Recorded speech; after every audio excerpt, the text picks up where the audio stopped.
recording.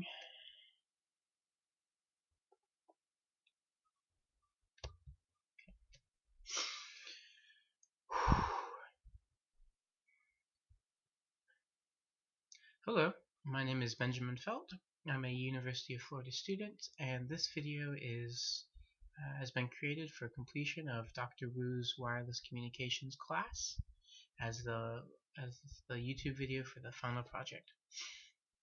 Today I'm going to be talking about different modulation schemes and how they work in an additive white Gaussian noise channel. Specifically, I'm going to be looking at ASK, FSK, and PSK modulation schemes. First, I'm going to begin with a quick summary of what a wireless communication system is, and then I'm going to move into describing the three different modulation schemes, and then finally I'm going to talk about some of the state-of-the-art technology.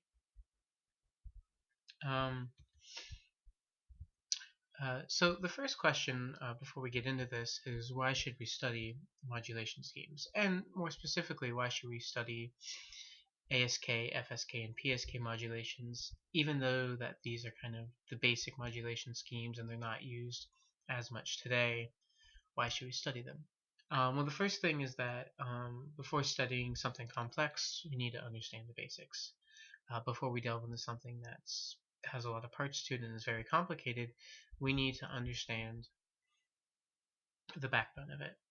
And then next is almost a philosophical point of view where to understand the future, we need to understand the past.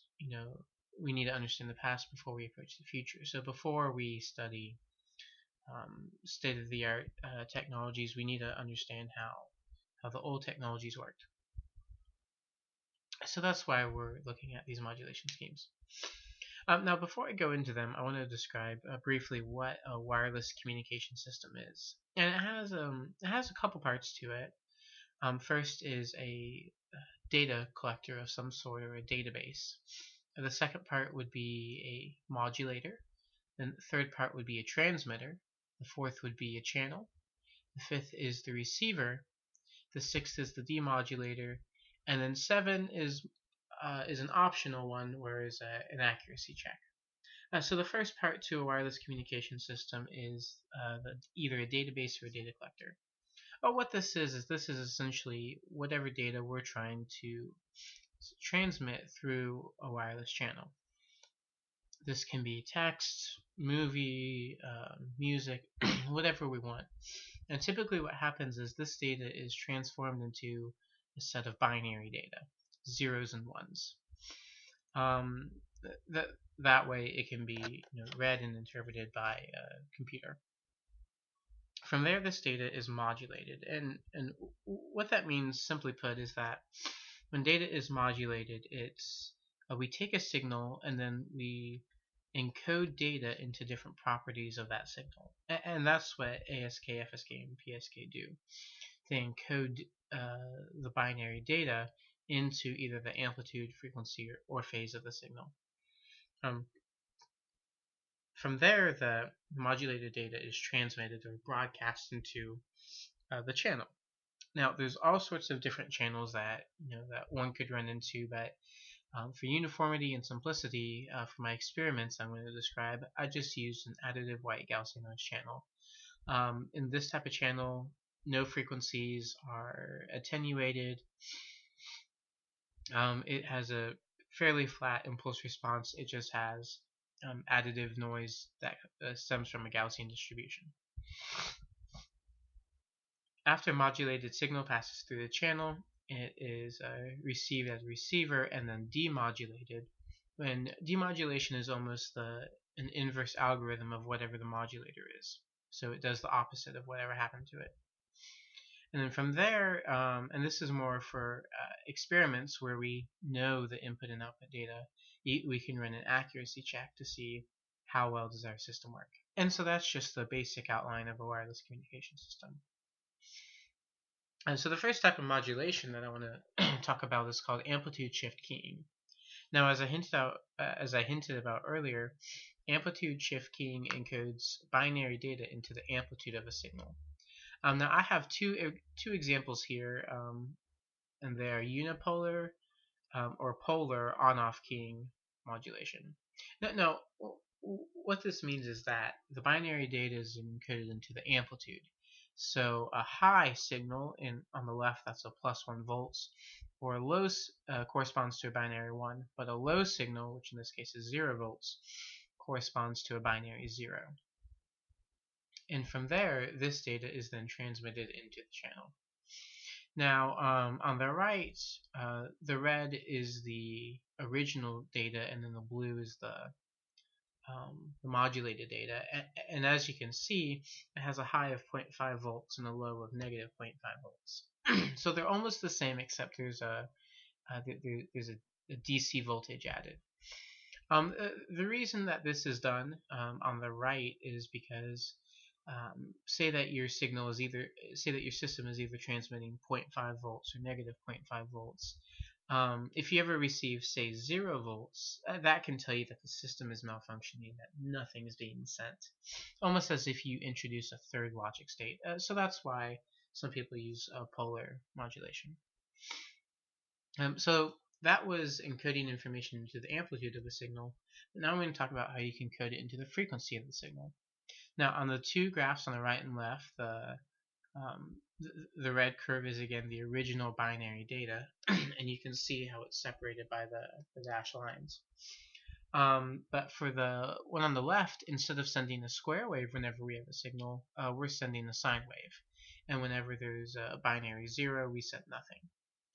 On the right, however, it's a little bit more interesting because anytime we have a binary 1, we send a high frequency sine wave, and whenever we have a binary 0, we send a low frequency wave. The benefit of this approach, specifically on the right, is that your bandwidth is very, very well defined and it's very small because you're essentially only sending 2 sine waves, which on an FFT is ideally 2 peaks. Now, the problem with, say, ASK, the problem really with using square waves, as you can see here, is that they have harmonics going on to infinity. So there can be a lot of spectral interference or intersymbol interference with that, but with a technique like this, you don't run into those problems. The last type of modulation I want to talk about is called phase shift keying. And for my experiment, I wanted to go a little bit deeper, so I included what's called OFDM modulation. Now, I'll get to that in a little bit, but all phase shift keying is you encode binary data into the phase of a signal. So if a signal is broadcasting that, it has a phase of 0, so I'm transmitting, say, a sine wave through the channel that has a phase of 0. If I switch the phase all of a sudden to 180 degrees, that means that the bit has been switched. So that's all that phase shift keying is. Now, OFDM modulation is a little bit different and adds another level of complexity. What OFDM modulation is based upon 2 assumptions.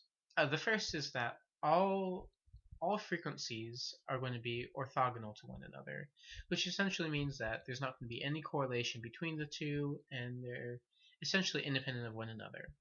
So if 5 kilohertz, if that frequency is affected somehow, 6 kilohertz is unaffected. The second point is based upon the idea of the Fourier series, which means that any signal can be decomposed into a sum of sines and cosines. The inverse of that idea is used where I can, using sum of sines and cosines, I can create a signal. And then from there, I can extract those sines and cosines later. This is relevant because for OFDM, you divide up your bandwidth into so many channels, we'll say 50 channels, and then each one of them is centered at a particular frequency. And then from there, those frequencies are assigned a complex amplitude coefficient. Now this is where the data is encoded for OFDM. Using PSK, you encode each of the channels with a specific phase, and then all of those sine waves are then summed together.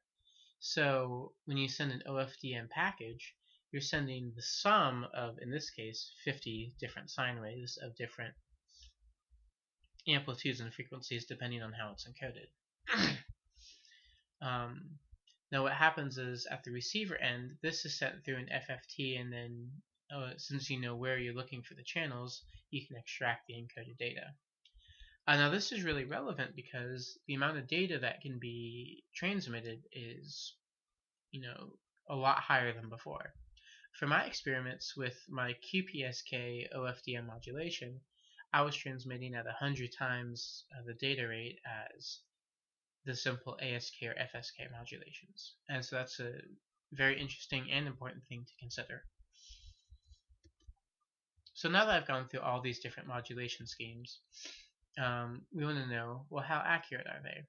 And the graph on the right shows us the accuracy of the 6 different modulation schemes that I tried. On the y-axis, we see basically the probability of a bit being successfully transmitted, and on the horizontal axis, we have the signal-to-noise ratio. So looking at this graph, we see that on-off FSK sine keying and two-tone keying, which were the 2 FSK modulations, those performed the best out of all of them. Now, granted, this was for my particular channel I was using, but there are some channels where those 2 modulations would not work well, and others where they would. What's really important to notice, though, is that even though the OFDM modulations weren't in the top, you have to remember that they were also transmitting 100 times as much data for the QPSK and 50 times as much for the BPSK. That much more data than all the other modulations. So even though their accuracies are a little bit low, the fact that they have such high data rates is really important to know. So that was my results from the experiments I performed, and so now I think it'd be good to kind of look a little bit into the future. Now that we have a better understanding of the basics, what does future research look like? And right now, the thing that we can look forward to for wireless communications is the advent of 5G technology. Now, everyone nowadays has cell phones that have 4G data, and that's the state of the art in wireless communication. But in about year 2020, 5G technology is going to begin to be released. Now, 5G technology boasts that it's going to have much higher data rates for a lot more users, a higher spectral efficiency, and a decrease in latency of the system. Now, 5G technology boasts very, very lofty goals and a lot of really interesting things that they want to do. And one of the ways that they're going to implement this is by moving the wireless communication bands into what's called the millimeter wave bands. Now, if you look at an EM spectrum, you can see where these millimeter wave bands are, and they're about between 30 to 300 gigahertz. So these are incredibly high speeds that are going to be achieved with 5G. But there are a few problems. Specifically, signal attenuation is really, really high for once you start to get into these millimeter wave bands. So there's going to be some problems that are going to need to be fixed. But even though there are some problems that have been identified, we still have several years before 5G technology is going to be released, and they should be fixed by then, and we'll have even higher data rates and even more users that can use this state-of-the-art technology. And then right here, these are a couple of the references I used in my paper and in my simulations. So a few things to wrap up. If you're interested in seeing my simulations or my paper, I'm going to put the paper that I wrote. I'm going to put my contact information in the link in the description. So if you're interested, please shoot me an email and I can maybe send that to you.